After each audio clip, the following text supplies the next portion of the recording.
Custom Lasik, or custom laser treatment, is basically treatments that are individualized to patient's own prescription and other eye measurements.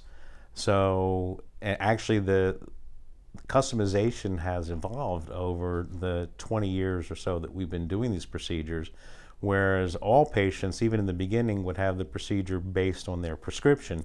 But now there are other factors, corneal curvature factors, pupil size factors, age factors that go into the very sophisticated computer-based algorithms that determine what the laser is going to treat and how the laser is going to treat the cornea. Because these procedures basically are shaping procedures. So they take this structure here, which is the cornea, which is a very powerful focusing lens, most powerful focusing element in the eye, and its focusing power is based on its curvature.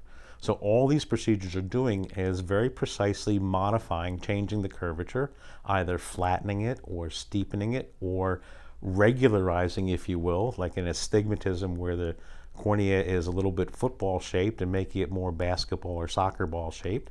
So reshaping the cornea, kind of like a chisel and a sculptor, that they're going to come out of this procedure seeing better than they ever did with their glasses or contacts. And that's because of the precision of our measurement instrumentation, the computer algorithms, and the precision of the lasers. It's, again, a wonderful procedure now.